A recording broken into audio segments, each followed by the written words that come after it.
সম্প্রতি দেশের শোবিজ জগতের একজন আলোচিত মুখ মারিয়া মিম। তিনি নাট্য অভিনেত্রী এবং বিজ্ঞাপনের মডেল। তিনি আলোচনায় এগিয়ে আছেন খোলামেলা পোশাকের কারণে। বিভিন্ন নিউজ পোর্টালের সাক্ষাৎকারে এ বিষয়ে তিনি খোলামেলা কথা বলেছেন। আমার পোশাক নিয়ে আলোচনা শুনতে হয়, কিন্তু আমি তো দেশে ছোট পোশাক পরি না, বিদেশে পরি। আমি বেড়ে উঠেছি বার্সেলোনায়, সে কারণে ওয়েস্টার্ন পোশাক পছন্দ করি। এ ধরনের পোশাকে আমাকে ভালোও লাগে।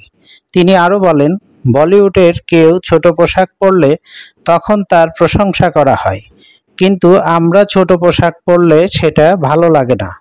মানুষের মেন্টালিটি পরিবর্তন করা উচিত। ছোট পোশাক তারাই পরে যাদের মানায়, সুন্দর লাগে, আর শোবিজের মানুষ তো ছোট পোশাক পরবেই।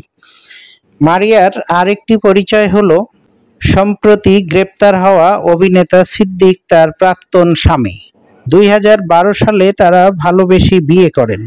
2013 সালে তাদের একটি সন্তান হয়।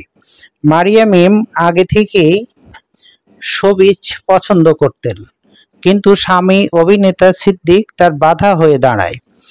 বিষয়টি নিয়ে তাদের সম্পর্ক শিথিল হতে থাকে। এক পর্যায়ে 2019 সালে তাদের বিবাহ বিচ্ছেদ ঘটে। এই বিচ্ছেদের পর মারিয়া মিম যেন খাঁচা থেকে মুক্তি পেয়ে মুক্ত আকাশে উড়াল দিলেন। তিনি এখন একজন নামিদামি শোবিজ কন্যা। তার খোলামেলা পোশাক ইতিমধ্যে নেটিজেনদের দৃষ্টি কেড়েছে।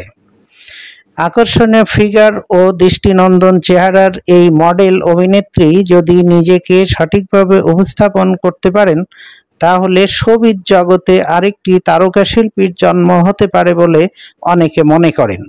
সম্প্রতি সেলিব্রিটিদের নিয়ে আয়োজিত ক্রিকেট টুর্নামেন্টে তিনি ক্রিকেট খেলছেন। এখানেও তিনি নেটিজেনদের দৃষ্টিতে আকর্ষণীয় হয়ে উঠেছেন।